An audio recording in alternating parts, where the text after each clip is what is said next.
just got a feeling this shit ain't gonna work, bro. Like, it feels heavy to pull, man, and I know it.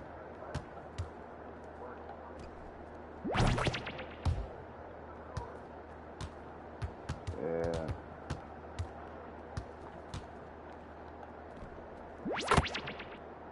I'm gonna try it, man. I'm gonna run a game.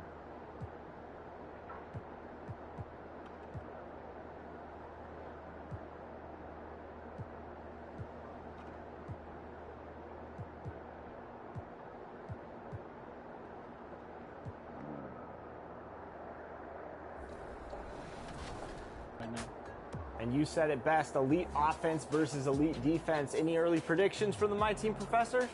This is going to be another barn burner, I think. But I think King Havoc's defense wins the day. We saw what he can do in the tournament.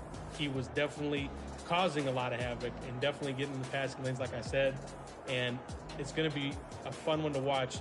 It could go either way. And I'm interested to hear your prediction. But I think I got to go with King Havoc in a slim margin. Watching Havoc wreak havoc on the entire tournament, that defense is pretty elite. I think he potentially has the best defense in the whole tournament, so it will be interesting.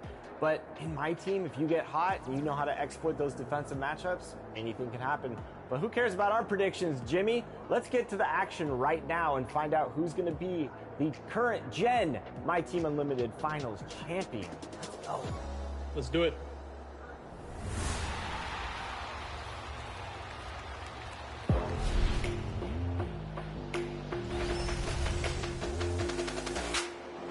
Give it up for our first contestant, Churchill Downs. And our second player coming out to the stage, give it up for King Havoc. Churchill Downs, absolute animal. But King Havoc is a defensive beast. This is going to be a real good David versus Goliath matchup. Churchill Downs opened up the game quickly, scoring consecutive three-pointers. Oh my God! And King Havoc fired right back with 5 points of his own. The heat of this finals matchup was on. Yao gets the board for King Havoc. King Havoc began to lock in, securing a 12-8 lead on a Yao Ming dunk and holding Churchill Downs to only score 2 more times in the first quarter. That looked like it might have been a little off to the right too for a second. You see that little roll. Magic Johnson slammed home an impressive and one to make the lead 10. Facing high defensive pressure, Churchill Downs struggled to make up ground. King Havoc took a 12-point advantage to halftime. Wow, that was a rough first half for Churchill Downs. It was.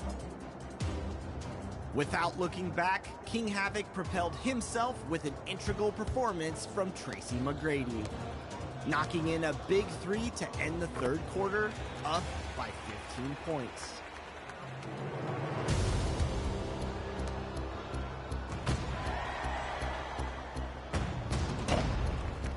King Havoc's confidence has to... Bugsy! Oh, Bugsy! The community will be gifted a Muggsy Bogues card if you bring him out in the finals game. Just 1 second, that's all we need. I'll bring him out. He's there, look at him. Oh, there we go. I didn't even see it. It's official. Shout out to Churchill Downs. Make sure y'all go ahead and lock in that code right now. That's fire. That's so fire. Add it to your collection. ISO, goodbye. Patient play and consistent scoring in the fourth quarter would secure King Havoc his first victory in the finals.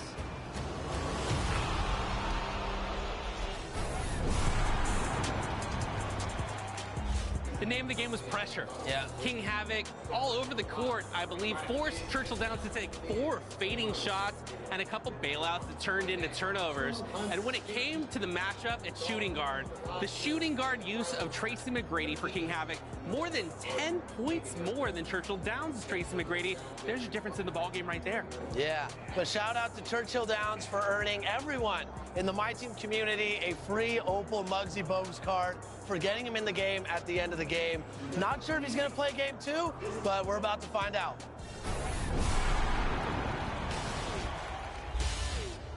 In Game 2, Churchill Downs fought hard to earn an early lead, but it was narrowed to 17-16 after a Tracy McGrady 3 by King Havoc. Churchill Downs was forced into a series of tough shots and missed fadeaways in the second quarter. Fading away here on the right side. Can't get that one to drop. Offensively, King Havoc deployed a variety of scoring tactics. He acted quickly when the basket was open, with Tracy McGrady and Yao Ming leading the charge. Churchill Downs made a big push in the fourth quarter, getting stops and countering with a huge wing 3 from 16-bit LaMelo Ball to make it 57-59. LaMelo! Yes! With the fader. LaMelo would miss his next attempt, but hit a huge 3 to follow a Churchill Downs steal, taking his first lead since tip-off. LaMelo from downtown! Bang! We have a 1-point lead for Churchill Downs. But it was short-lived. King Havoc answered back right away with a T-Mac dunk, retaking the lead, and it bounced back to Churchill Downs on a LaMelo dunk. With less than 90 seconds remaining, Churchill Downs missed a crucial Yao 3 after LaMelo ran out of stamina. King Havoc fouled, and again, Churchill Downs was unable to sink a 3 to tie the game. LaMelo gets 3! Can he get the contest? He can! He gets the contest, but he still has to play defense on the other side. He's got a chance right now. If he just sits here, he steps up, plays defense. He's out of position. He's out of position! Oh, the switcheroo from T-Mac to put him up 5. Control of the game fell back to King Havoc, getting the key defensive stops. Oh, Tim Thomas, no! This game had everything that you could want in a 2. He beat that ass, bro.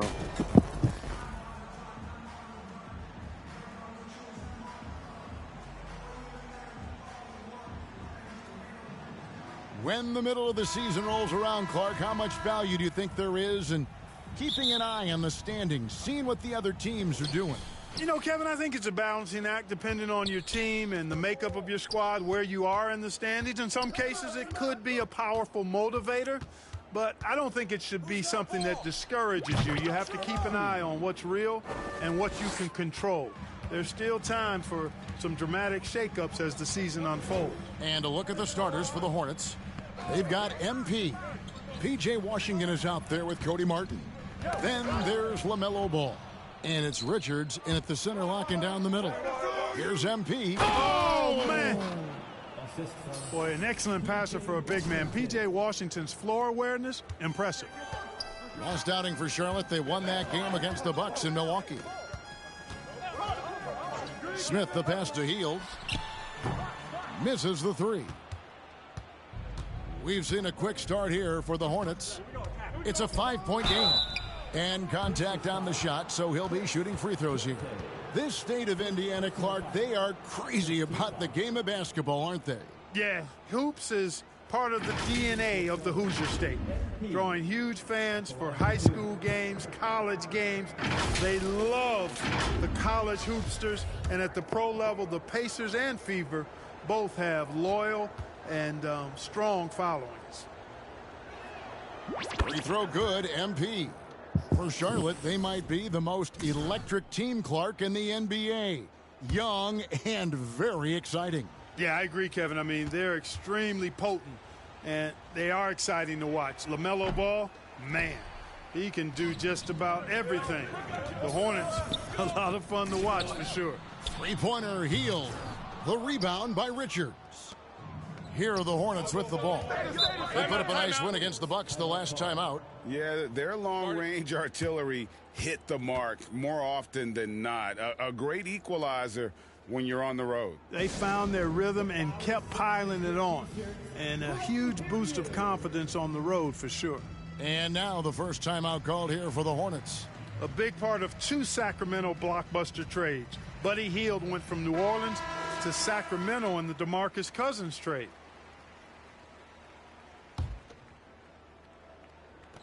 And just over a minute played here in the start of the game. And MP throws it down hard.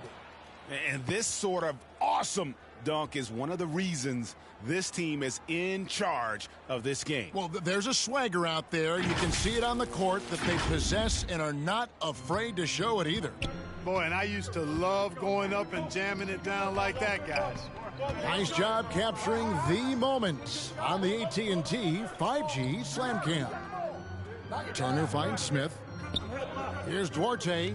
Halliburton on the wing. And again, unable to change momentum here. And Clark for Hield, 6 years later, he was part of the Kings-Pacers mega trade. Yeah, Kevin, that one sent Domantas Sabonis to Sacramento. Hield showed his value as a player night in and night out in Sacramento, and that created the trade value that allowed him to be moved for good players. He's actually one of the best shooters you can find in the league. And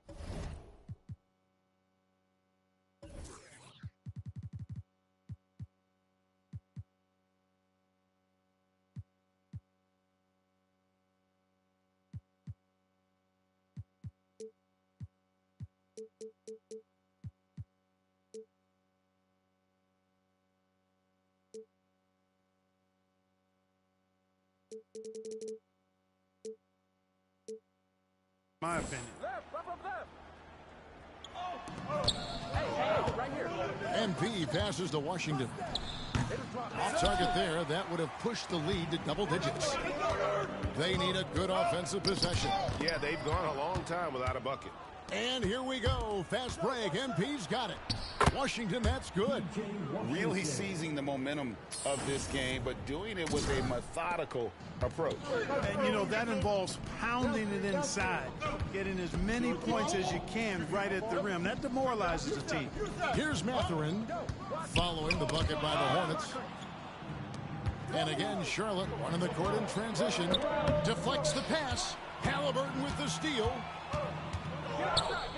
In the corner, it's Hield. Buries the long-range jumper.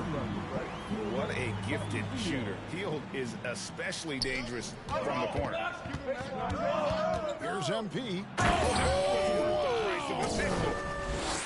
And guys, that's not as easy as he made it look. You've got to have some skills to pull that off. Well, he's got plenty of those, that's for sure. Yes, indeed. Let's just call him ladder climber. Here's Mathurin. He's coming off a 13-point game against Portland. Back to MP. Turner with the steal. Here's Mathurin. To the paint. And Turner throws it down. And, you know, guys, it's good to see Turner converting these difficult baskets. I mean, in part because it has to help his confidence. And a closer look here at the hustle stats for the Hornets. Just a great job so far applying pressure defensively. The opposition is on their heels with the ball in their hand. Nightmares clamps thus far. You know, another point I'd like to add is that they've had tremendous success early on converting turnovers and turning those into points. He's going to put that one in his scrapbook. Insane dunk. Now they're starting to rub it in, build up a lead, and here we go, baby. It is showtime. And why not? A little salt in the wound. The more plays they make like that, the more they'll have these guys reeling and on the ropes. And it's all about the release when you shoot the floater. And you love seeing that great mobile one drive the second time. His team is down, but with the way he went at the rim, you know they'll come. Taking matters into his own hands. Yeah, we didn't expect to see that kind of finish. And you know, guys, when your point guard is making explosive plays at the rim, I really do think it sets the tone for the rest of the team. So it's the Pacers now, after the basket by Charlotte. Here's Ball. Ball slams it in. Displaying intensity right off the opening tip, especially on the offensive end. Tell you what, forget about easing into the game. They came out with guns blazing. Pass to Mathurin.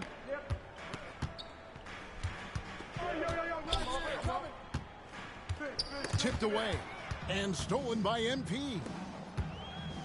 Savvy play that time on the part of Washington. Got his man in an awkward position and then drew the foul. The Hornets have shot 2 free throws and they're 1 of 2 so far. PJ Washington, 2 shots.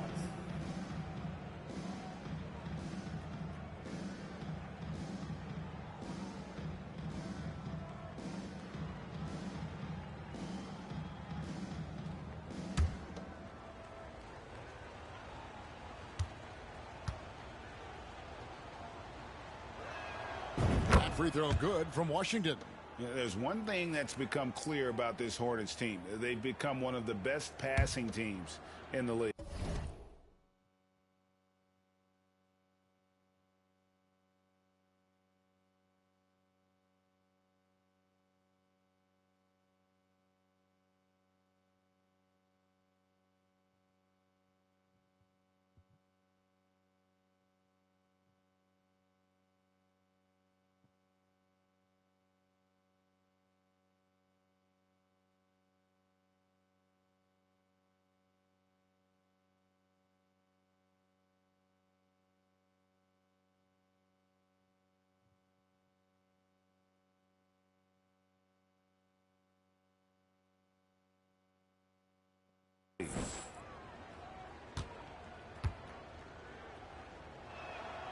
Washington hits them both.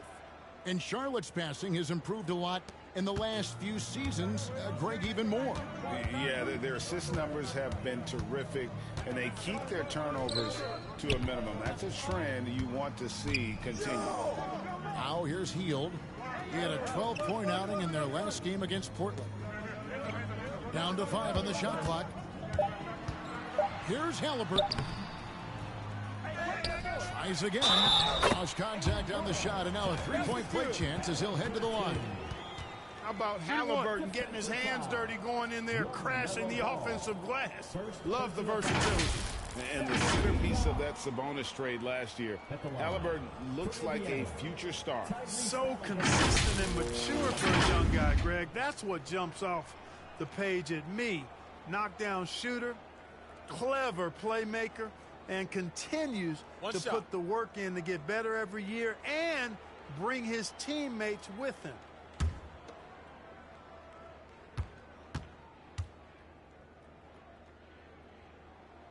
And the Pacers have been one of those teams that they're allergic to rebuilding, but there's clearly a youth movement in Indy, and with young talents like Tyrese Halliburton and Ben Mathurin, they already boast some nice building blocks.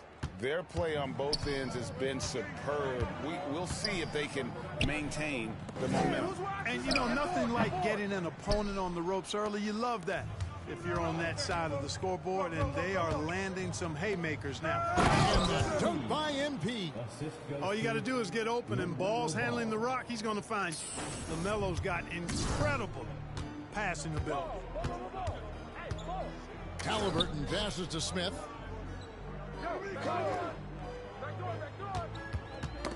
They get a hand on it. Stolen by Washington. MP outside. Here's Ball. And the call on the shot that sends him to the line. And how exciting it must be to have LaMelo Ball, Clark, on your team. Yeah, clearly one of the most exciting guards in the league. The anticipation was through the roof for Ball, and needless to say, I think he's lived up to it.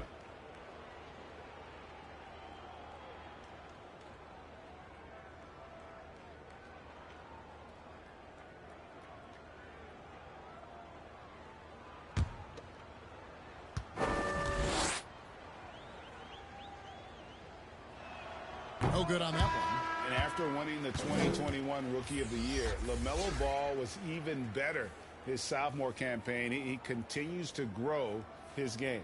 Looking at who's out there now for the Hornets. Plumlee is checked in for Nick Richards. Hayward comes in for P.J. Washington. And it's McDaniels in for Cody Martin. And he sinks the second. And for LaMelo Ball's second year, Greg, where did you see him improve the most? I think taking on more of a scoring load, the Ball's points per game were significantly up. But LaMelo also improved his three-point and free throw shooting numbers. So rounding out that offensive game will be important. 2 free throws coming up, and they call the shooting foul. First personal foul. Third team foul. For Indiana, they have gone 2 for 2 in the game at the line. Isaiah Jackson, 2 shots.